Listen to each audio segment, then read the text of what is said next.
C'est évidemment une communication très agréable pour moi et j'ai envie de la commencer par le coup de fil que je reçois hier à 19 h de M. Grumiaux qui, très ému et légitimement, me dit « Monsieur le procureur du roi, j'ai une excellente nouvelle à vous annoncer. Nous avons retrouvé Santiago. On a travaillé comme des fous pendant 3 jours. On est sur les genoux, mais on est heureux, on est fiers et on est ravis. Tout comme M. Grumiaux, je suis heureux, je suis fier et je suis ravi du travail qui a été accompli par les services de police belges, mais aussi par le bel exemple de collaboration qu'on a mis en place avec nos collègues français. Dans un premier temps, vous savez évidemment que nous sommes sollicités par le parquet de Bobigny, donc nous nous mettons au service du parquet de Bobigny dans le cadre d'une enquête française. Nous posons les premiers devoirs dans le cadre de cette enquête française en collaboration continue avec le parquet de Bobigny. J'ai eu personnellement mon homologue en ligne plusieurs fois pour faire le point sur la situation. Il en était évidemment de même au niveau des services de police ainsi que de la juge d'instruction belge qui était chargée de mettre en œuvre les demandes françaises. Vous avez suivi le dossier, je ne vais pas refaire le topo depuis le début parce que je pense que mon collègue français a fait une excellente conférence de presse l'autre jour qui contextualisait parfaitement les choses, donc je ne vais pas redire ce que tout le monde a déjà dit. J'ai envie de commencer à mardi pour ce qui nous concerne. Donc mardi, pour nous, c'est le début de cette saga, de ce dossier de nouveau très intense et extrêmement chronophage, mais aussi très satisfaisant. Donc je l'ai dit, nous sommes sollicités par nos collègues français. On lance assez vite aussi dans ce cadre-là la Child Alert, donc l'alerte enlèvement qui a été lancée en France, trouve un relais en Belgique où nous décidons également de faire la même chose. Très vite, énormément de réactions au niveau belge, une 50aine de situations à vérifier. Et donc, évidemment, des moyens qui, au niveau policier, sont déployés. Une quinzaine d'enquêteurs qui est sur le pont depuis mardi, qui travaillent, je l'ai dit, jour et nuit, parce qu'il faut tout vérifier. Vous connaissez déjà, évidemment, la suite chronologique. L'hôtel ici à Mons, dont on sait qu'il a été occupé par les parents de Santiago et, on l'espère, l'enfant, mais on a de bonnes informations par rapport à cela. Donc on sait qu'à ce moment-là, Santiago est encore vivant. L'hôtel qui aurait dû ou peut-être pu être occupé la nuit suivante, mais finalement, pour toute une série de raisons, dont notamment des informations qui fuitent, les parents prennent la fuite. On retrouve le lendemain, et je pense que pour l'essentiel pour chez vous, c'est là que l'histoire est en stand-by. On retrouve le lendemain cette voiture à Charleroi, voiture qu'on avait pu également identifier et localiser grâce au système de caméra ANPR. On croit perdre la trace de la famille, mais j'ai envie de dire que c'est sans compter sur la perspicacité de nos enquêteurs. En fait, on retrouve tout simplement un support de carte SIM dans la voiture. Une carte SIM Leica mobile. Sur base de ce support et d'un travail d'analyse, on remonte très vite sur un numéro de téléphone, mais également sur un numéro email, donc qui est un numéro qui lui est attaché au téléphone lui-même. Il y a toute une série de devoirs qui sont posés, je l'ai déjà dit plus ou moins, en matière de téléphonie. Et c'est jeudi qu'on se rend compte finalement que, alors qu'on continue à travailler sur une piste à Charleroi, il y a également une piste qui s'oriente vers les Pays-Bas. Pourquoi? Tout simplement parce que le roaming néerlandais est activé via le numéro auquel on s'intéresse dans un premier temps. Donc là, on se dit qu'on commence à être un peu à l'étroit dans le cadre de l'enquête française. Il faut que le juge d'instruction belge puisse agir avec plus d'autonomie. Et donc, nous saisissons et nous ouvrons un dossier spécifiquement belge ce jour-là. Donc, nous sommes jeudi pour permettre notamment d'effectuer des écoutes téléphoniques en direct. Toute une série de devoirs sur lesquels je ne vais évidemment pas m'étendre spécialement. Mais donc très vite, on a confirmation que la piste néerlandaise est sans doute une bonne piste. C'est en tout cas l'espoir qu'on a à ce moment-là. Contact est pris avec les autorités néerlandaises qui désignent les services de police et de justice de Rotterdam qui prennent ce dossier en charge. Leur travail les amène très vite à localiser un nouveau numéro que l'on met en lien avec le premier sur Amsterdam. Et là, de nouveau, très très belle collaboration policière et judiciaire. Des équipes sont détachées sur Amsterdam. Et la localisation rapprochée des numéros nous amène dans 2 hôtels. Donc un premier hôtel dont on se rendra compte qu'il a été occupé par la famille. On est assez rassuré au moment où on visite cette première chambre d'hôtel puisqu'on retrouve notamment des tout petits langes. Donc on se dit ok, c'est Santiago. On avait déjà retrouvé des tout petits langes dans la chambre d'hôtel à Mons, dans le véhicule aussi si je ne m'abuse. Donc on est très clair pour nous à ce moment-là. On ne recherche pas des parents en fuite, on recherche un enfant vivant qui est en danger. Et je peux vous dire qu'en termes de motivation, c'est quelque chose qui, évidemment, multiplie autant que de besoin la motivation des uns et des autres. Et donc, première chambre sans succès, et puis deuxième chambre, c'est la bonne. Une interpellation qui se déroule sans heurts, je pense que c'est important de le souligner. On retrouve dans cette chambre 3 adultes, les parents de Santiago qui sont interpellés, la grand-mère de l'enfant, 2 autres enfants de 10 ans et 3 ans, ainsi que le bébé qui est très très vite examiné par les services médicaux néerlandais. Et à l'heure où je vous parle, je dirais que les informations sont plutôt rassurantes quant à son état de santé. Donc voilà, une enquête que je viens de vous résumer en quelques minutes, mais qui, je peux vous le dire, a nécessité une implication de longues heures de la part tant de la juge d'instruction de Mons que des équipes d'enquêteurs. Excellent contact, je l'ai dit, avec nos homologues français d'une part et nos homologues néerlandais d'autre part. Pour anticiper les questions, je peux vous dire que sur Amsterdam, on parle dans un premier temps d'un hôtel VIA, V-I-A, et ensuite la deuxième chambre qui sera la chambre dans laquelle on retrouve Santiago et sa famille. C'est une chambre qui se trouve à l'hôtel Neutral à Amsterdam. On sait que là, ils avaient loué une chambre pour 4 personnes pour 4 nuits. Et évidemment, le séjour a été interrompu par l'intervention des services de police. Donc voilà, j'ai envie de terminer ce petit exposé comme je l'ai commencé. Le coup de fil hier du commissaire Grumio, dont je vous disais qu'il était particulièrement enthousiaste, mais aussi, je pense, émouvant et ému. Je pense qu'à l'heure d'en parler, l'émotion, elle est toujours là, elle est toujours palpable.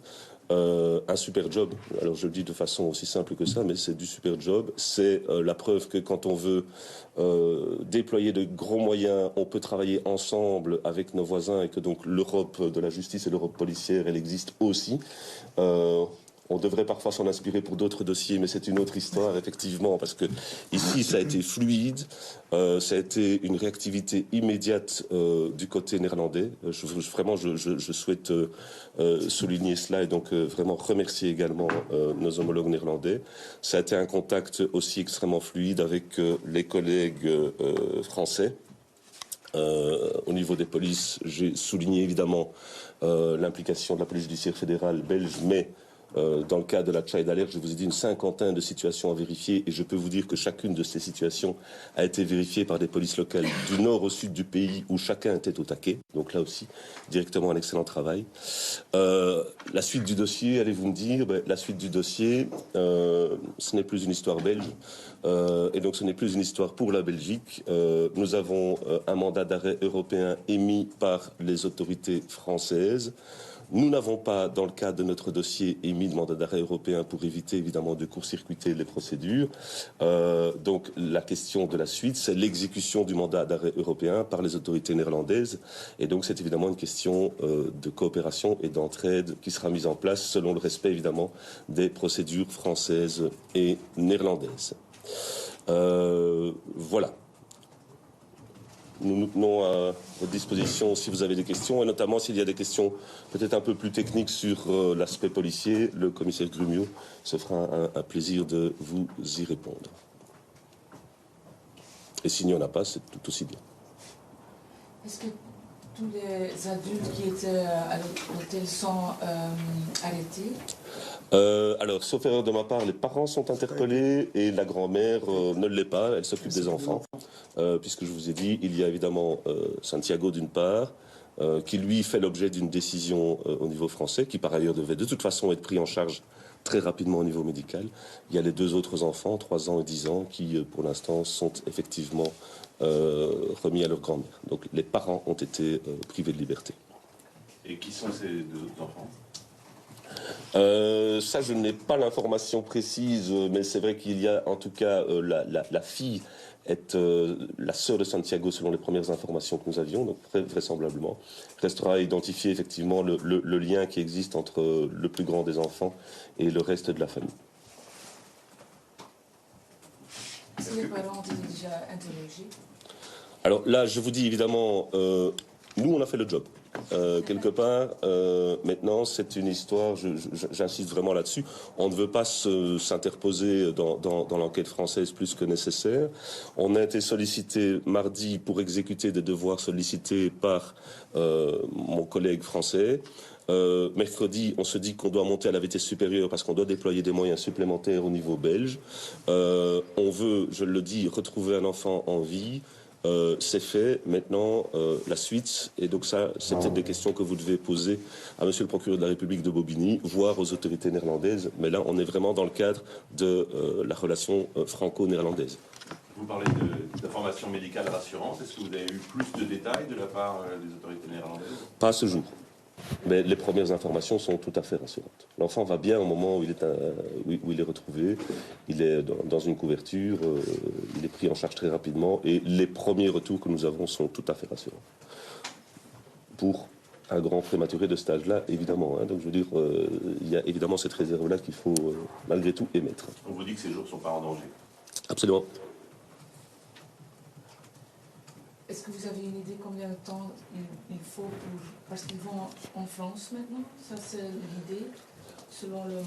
Les procédures de mandat d'arrêt européen, elles sont régies d'abord par une convention européenne, mais également par les lois nationales qui la mettent en œuvre. Et donc, en réalité, tout va dépendre de ce qui est prévu dans le cadre du droit néerlandais. Ça ne se fait en principe pas en quelques jours, mais dans certains cas, ça peut aller rapidement si les gens sont notamment d'accord avec l'exécution du mandat d'arrêt. Donc, tout va dépendre, je pense, de la position des parents, d'une part, et évidemment de l'application correcte du droit néerlandais. En revanche, sur le Santiago lui-même, il n'y a pas de détails spécifiques sur son retour. Je ne dispose pas de détails par rapport à cela. De nouveau, je vous dis, nous, on va se retirer de la scène. Et donc, ces questions-là, il faudra les poser soit aux autorités néerlandaises, soit à Monsieur le procureur de la République de Bobigny. Quand est-ce que vous avez eu la certitude qu'ils avaient quitté, qu'ils avaient quitté la Belgique, pardon? Alors, on a eu, en tout cas, la piste néerlandaise a commencé à prendre de la consistance dès jeudi. Tout simplement parce qu'il y avait ce roaming qui était activé. Roaming d'un numéro sur lequel on retombe à partir du support de carte SIM qu'on retrouve dans la voiture. Donc c'est une piste sérieuse, mais à ce moment-là, on continue à travailler sur les deux niveaux. On continue à travailler en Belgique, puisque manifestement, il y a eu une activité intense en Belgique pendant 2 à 3 jours. Mais la piste néerlandaise est néanmoins une piste qui est prise très au sérieux. Donc jeudi, on est sur quelque chose qui tient la route au niveau néerlandais, d'autant que des informations font état aussi, disent qu'il pourrait y avoir de la famille qui vit aux Pays-Bas. Vendredi, on sent bien qu'on s'approche de quelque chose de solide. Et je peux vous dire que vendredi, dès le début de l'après-midi, on sent qu'on est proche d'un résultat dont on ne connaît pas encore la teneur, puisque si on est plutôt rassuré quant à une présence potentielle de Santiago, vu ce que je vous ai dit dans le cadre des visites antérieures, hôtels et voitures abandonnées à Charleroi, on ne sait pas évidemment dans quel état il sera. Et donc, quelque part, le plein succès pour nous, c'est évidemment d'avoir retrouvé Santiago vivant. Quelque part, les adultes, c'est une autre question. Et j'insiste là-dessus, ça c'est une question à résoudre ou à gérer entre les Néerlandais et les Français. précision, pardon, Oui. petite précision sur l'hôtel, c'est l'hôtel Neutral, vous dites, qui est à Amsterdam. Ils ont été retrouvés, j'ai eu juste entre les deux. Oui. On parle d'un... Alors, oui, neutraal. Hè. Oui, in het Nederlands, het is neutraal. Ja, D'accord. Et pour préciser, donc, pour bien comprendre, les parents sont en garde à vue quand même à votre connaissance. Les parents sont privés de liberté selon les procédures néerlandaises en vue évidemment d'exécution du mandat d'arrêt européen émis par les autorités françaises. Alors évidemment, je ne vais pas ici vous commenter la procédure néerlandaise qui reste une procédure nationale et probablement très spécifique. Est-ce que vous avez l'heure de l'interpellation? On est aux alentours de 19h. Ouais. Quand on achète une carte SIM en Belgique, on doit donner une preuve d'identité. Ils ont été acheter une carte Lyca Mobile. Oh, ils ont fait usage de l'identité d'une tierce personne. Vous savez qui c'est donc? Pardon? Vous savez donc qui c'est? Oui, tout à fait. Excusez-moi, mais vous me parlez dans les micros. Oui. Une tierce personne, donc vous considérez que c'est un complice? Cette personne-là est inquiétée? Ça demande à être vérifié, mais je ne pense pas qu'elle ait pu participer d'une quelconque manière, sauf le fait d'avoir prêté son nom pour l'usage de cette carte SIM, pour l'achat de cette carte SIM en fait.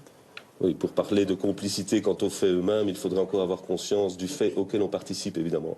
Mais ça fait partie de cette illusion et de cette difficulté dans laquelle on se trouve. N'importe qui peut aller acheter une carte de téléphone et la transmettre à un tiers pour rendre un service, entre guillemets, à un moment donné. C'est tout à fait inadéquat et ça pose difficulté. Donc, on verra ce qu'on fait de cette personne-là dans la suite de la procédure. Mais c'est une difficulté à laquelle on est toujours confronté. Est-ce que vous savez si cette personne était connue des parents? Il y a des liens spécifiques? On va, pour l'instant, ça, je veux dire, c'est vraiment un volet qu'on doit encore un peu creuser. Hein.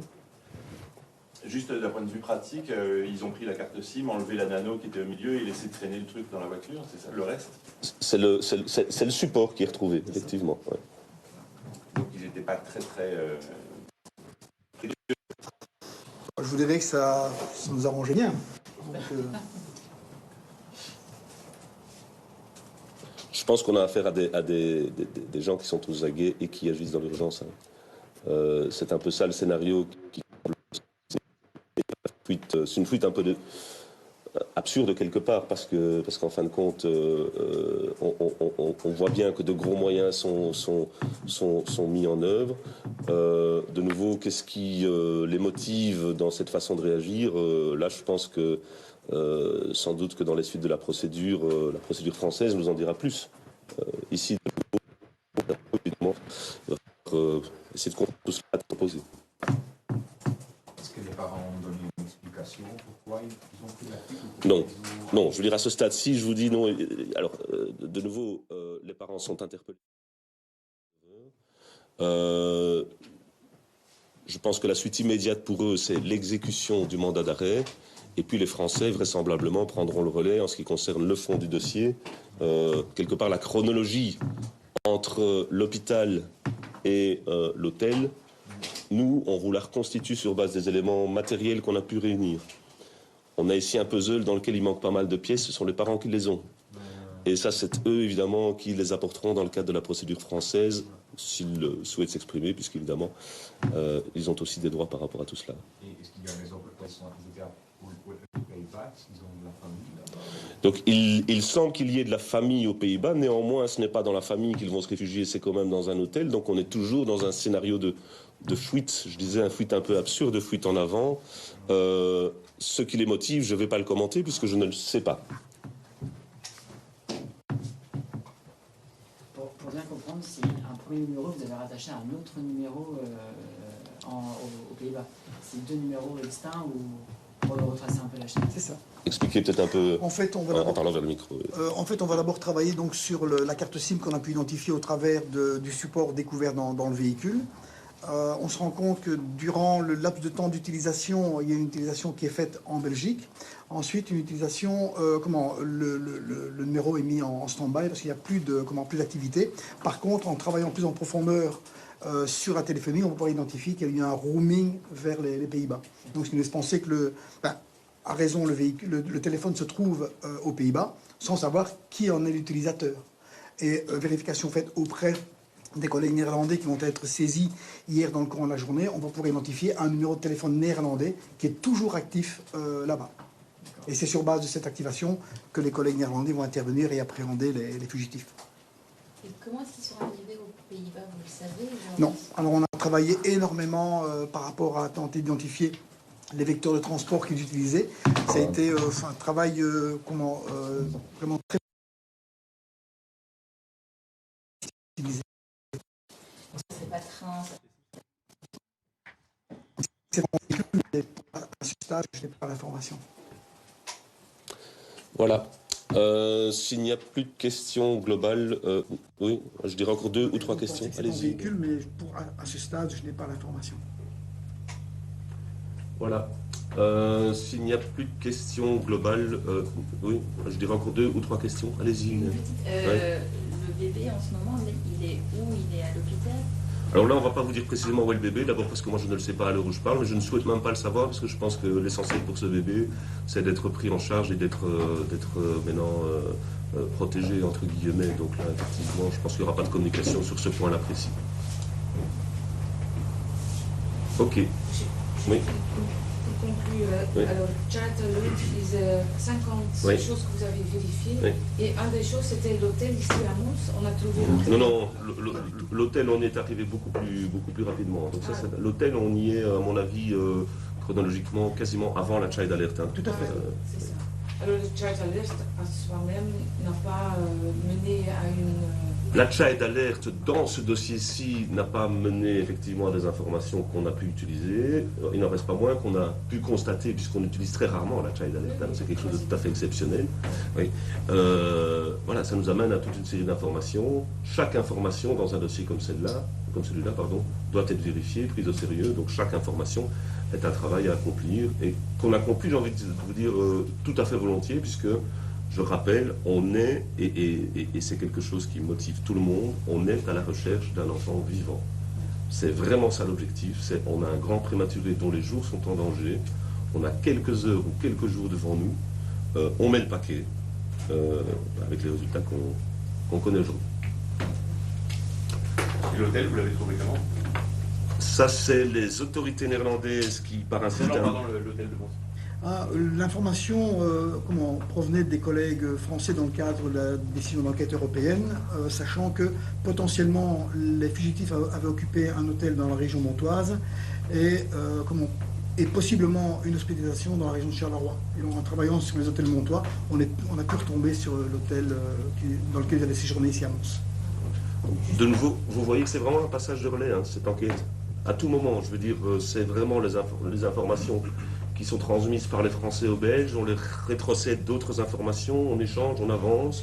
À un moment donné, on se dit, ben là, il faut aller un peu plus à l'est, hein, et donc on arrive aux Pays-Bas, parce que, et de nouveau, même logique, et je peux vous dire que la première personne à qui j'ai téléphoné hier à 19h, c'était monsieur le procureur de la République de Bobigny, parce que je pense qu'il était évidemment dans le même état que moi en termes d'attente et de soucis, hein, d'inquiétude. Donc, voilà.